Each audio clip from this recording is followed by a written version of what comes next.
Hello, good morning, जोहार। मैं राजू और आप देख रहे हैं 24 झारखंड न्यूज। चलिए जानते हैं झारखंड की आज की 25 मुख्य बड़ी खबरों को।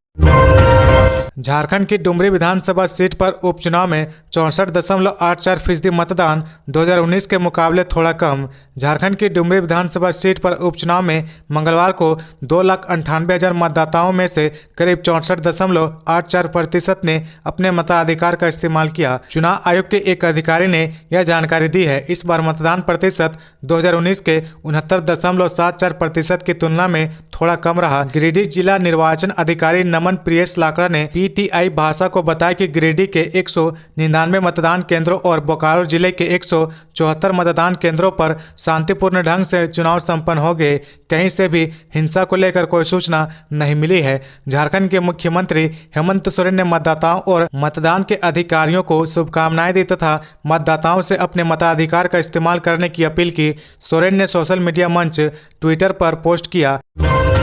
टेट पास पारा शिक्षकों का आंदोलन, सरकार से वेतनमान की मांग। शिक्षक दिवस के दिन रांची में टेट पास पारा शिक्षकों का धरना प्रदर्शन देखने को मिला। सरकार से वेतनमान की मांग को लेकर उन्होंने राजभवन के पास धरना दिया, साथ ही भिक्षाटन कर अपना विरोध जताया। मंगलवार को राजधानी रांची में कुछ ऐसा ही नजारा रहा जब शिक्षक राजभवन के समक्ष न केवल धरना पर बैठे बल्कि अल्बर्ट इक्का चौक तक भिक्षाटन कर सरकार से वेतनमान की मांग करते रहे। भिक्षाटन करने निकले टेट पास पारा शिक्षकों ने इस दौरान सरकार पर वादा खिलाफी का आरोप लगाते हुए जमकर निशाना साधा। वेतनमान की मांग कर रहे टेट पास पारा शिक्षकों का मानना है कि सरकार ने इस संबंध में वार्ता होने और महाअधिवक्ता की ओर से अनुशंसा देने के बावजूद भी सरकार इस पर निर्णय नहीं ले रही है, जबकि अल्पसंख्यक विद्यालयों में वेतनमान के आधार पर नियुक्तियां की जा रही है। टेट सफल सहायक अध्यापक संघ के प्रदेश संयोजक प्रमोद कुमार ने कहा कि ये टेट पास पारा शिक्षक 20 से 22 वर्षों से काम कर रहे हैं और सरकार इन्हें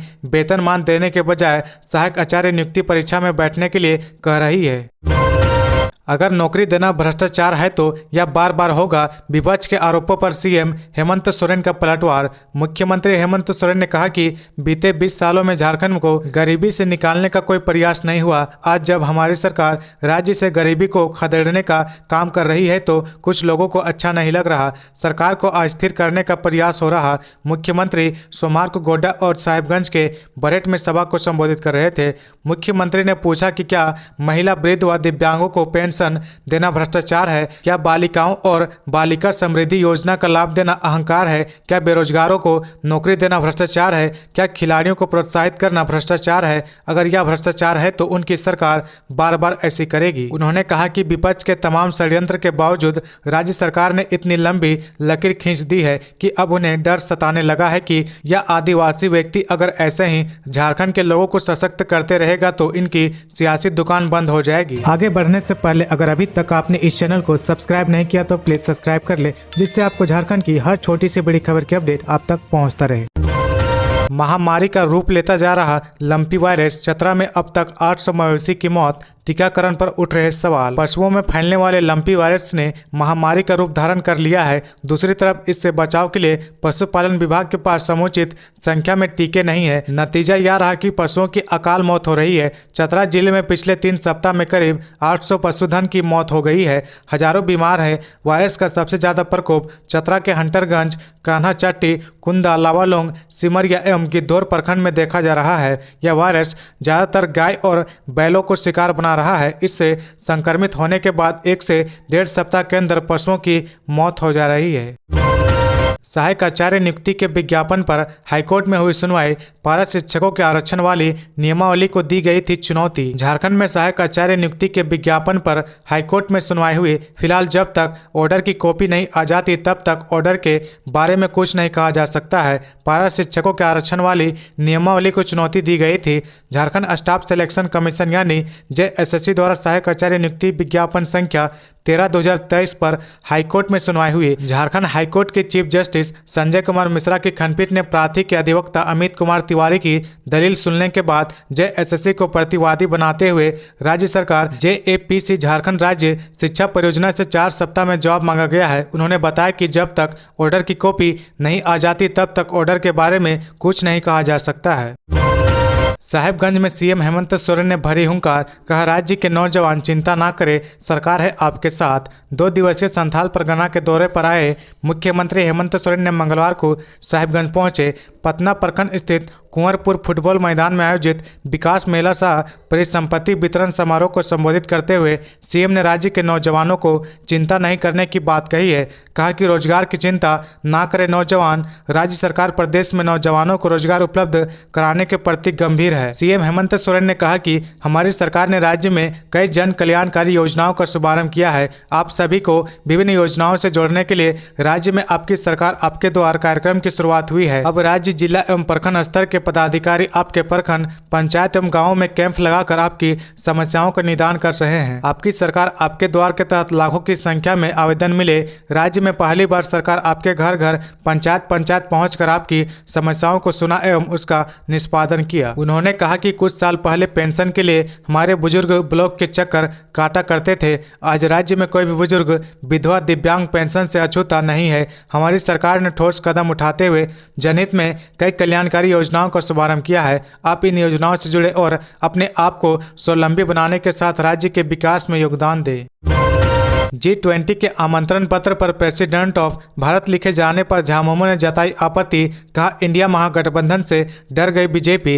G20 सम्मेलन में शामिल होने वाली विदेशी नेताओं को राष्ट्रपति की ओर से भेजे गए आमंत्रण पत्र में प्रेसिडेंट ऑफ भारत लिखा हुआ है, जिस पर विवाद बढ़ता जा रहा। इंडिया के गठबंधन में शामिल कांग्रेस और राजद के बाद झामुमो ने भी इसे लेकर आपत्ति जताई है। बता दें कि यह सम्मेलन 9 तारीख को होने वाला है। झारखंड मुक्ति मोर्चा के राष्ट्रीय महासचिव सुप्रियो भट्टाचार्य ने कहा कि जिस तरह से आमंत्रण पत्र पर प्रेसिडेंट ऑफ भारत लिखा गया है वह हास्यास्पद है। G20 में आने वाले जितने भी सदस्य हैं वो अंग्रेजी के जानकार हैं। ऐसे में अगर प्रेसिडेंट ऑफ इंडिया लिखा जाता है तो इससे भारत का और भी सम्मान बढ़ता है। सुप्रियो भट्टाचार्य ने बाबूलाल मरांडी पर निशाना साधा है। कहा कि जिस तरह से मुख्यमंत्री और झारखंड मुक्ति मोर्चा पर गबन का आरोप लगा रहे हैं, इससे तो यही प्रतीत होता है कि वह ऑडिट जनरल के ऑफिस में भी नौकरी करने लगे हैं। वहीं उन्होंने कहा कि डुमरी में जो उपचुनाव हुए हैं अब तक करीब 70% वोटिंग हुई है और सभी मतदान केंद्रों पर शांतिपूर्वक तरीके से मतदाताओं ने क्रमबद्ध होकर झारखंड मुक्ति मोर्चा के लिए वोटिंग किया है।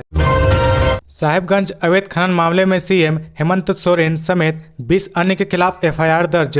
अवैध खनन मामले में मुख्यमंत्री हेमंत सोरेन सहित 20 के खिलाफ साहिबगंज के मुसफ्फिल थाने में मंगलवार को ऑनलाइन एफआईआर दर्ज कराई गई। इसमें मुख्यमंत्री हेमंत सोरेन, अभिषेक प्रसाद उर्फ पिंटू, पंकज मिश्रा, मनीष तिवारी, विभूति कुमार, राम निवास यादव, अनुरंज किस्पोटा, राजेंद्र दुबे और प्रमोद मिश्रा के नाम भी शामिल है। झारखंड हाईकोर्ट के आदेश के बाद याचिकाकर्ता ने ऑनलाइन एफआईआर दर्ज कराई है। इस संबंध में झारखंड हाईकोर्ट ने 27 अप्रैल को आदेश जारी किया था। याचिकाकर्ता तीर्थनाथ आकाश ने 21 मई 2021 को झारखंड हाईकोर्ट में जनहित याचिका दाखिल की थी। इसमें कहा गया था कि आरोपियों की मिलीभगत से साहिबगंज में रोजाना 1000 से अधिक ट्रकों से अवैध पत्थर की ढुलाई हो रही है। साहिबगंज के पत्थर व्यवसायी दाहू यादव, विष्णु प्रसाद यादव, गुड्डू आलोक रंजन, अवध किशोर सिंह, टिंकल भगत, बच्चू यादव, संजय कुमार यादव, भगवान भगत, भावेश भगत और विक्रम प्रसाद सिंह को इस मामले में आरोपी बनाया गया है।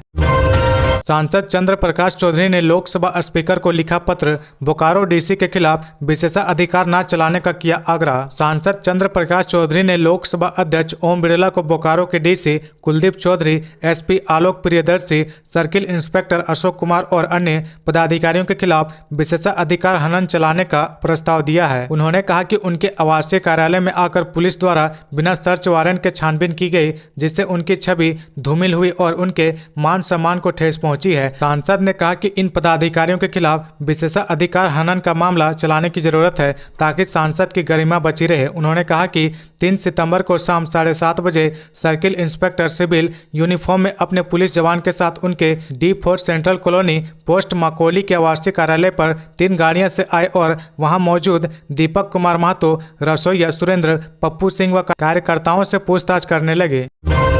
झामुमो का दावा, डुमरी उपचुनाव से खुलेगा इंडिया की जीत का खाता, बीजेपी बोली हम ही जीतेंगे। डुमरी विधानसभा उपचुनाव का मतदान समाप्त होने के बाद दावे का दौर आरंभ हो गया है। सत्तारूढ़ झारखंड मुक्ति मोर्चा ने दावा किया है कि डुमरी से इंडिया गठबंधन की जीत का सिलसिला आरंभ होगा। पूरे देश में इसका संदेश जाएगा। मतदाताओं ने दिवंगत जगन्नाथ महतो को वोट से श्रद्धांजलि अर्पित कर दी है। सुप्रियो भट्टाचार्य ने कहा कि डुमरी में जिस प्रकार से शांतिपूर्ण एवं भारी मतदान हुआ उसके लिए डुमरी के महान मतदाता बधाई के पात्र हैं। उन्होंने कहा कि डुमरी के मतदाताओं ने अपने पूर्व शिक्षा मंत्री दिवंगत जगन्नाथ दास को वोट से अपनी सच्ची श्रद्धांजलि अर्पित की है। इस बार वोट प्रतिशत देखकर लग रहा कि जीत के आंकड़े में भारी अंतर रहेगा। गठबंधन की पहली जीत होगी। वहीं भाजपा ने दावा किया कि एनडीए प्रत्याशी की जीत होगी। राज्यसभा सदस्य आदित्य साहू ने कहा कि डुमरी में जनबल के आगे धन बल कमजोर हुआ। एनडीए उम्मीदवार को भारी जन समर्थन मिला। 75% मतदान संकेत है कि आम लोगों ने हेमंत सरकार के खिलाफ मतदान किया है। सिविल कोर्ट परिसर में अधिकारियों ने लिया सुरक्षा का जायजा।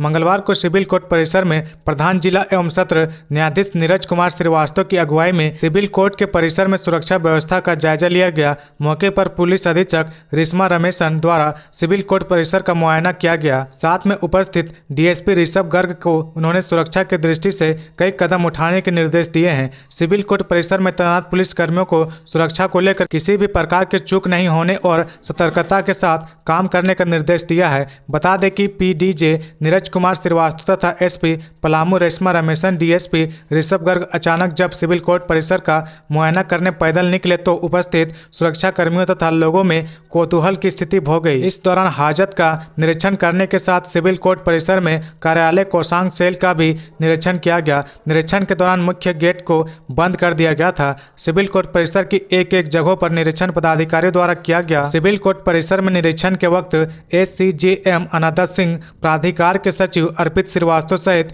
कई न्यायिक पदाधिकारी एवं पुलिस अधिकारीगण मौजूद थे। बताया गया कि सिक्योरिटी ऑडिट के तहत निरीक्षण किया गया है। तो ये थी आज की झारखंड की टॉप बड़ी खबरें। इसी तरह झारखंड की हर छोटी सी बड़ी खबर देखने के लिए आप हमारे चैनल 24 झारखंड न्यूज को सब्सक्राइब करके बेल आइकन प्रेस कर ले, जिससे आपको झारखंड की हर छोटी सी बड़ी खबर की अपडेट आप तक पहुंचता रहे। तो आज के लिए बस इतना ही। हमें दीजिए इजाजत, फिर मिलते हैं नेक्स्ट न्यूज में।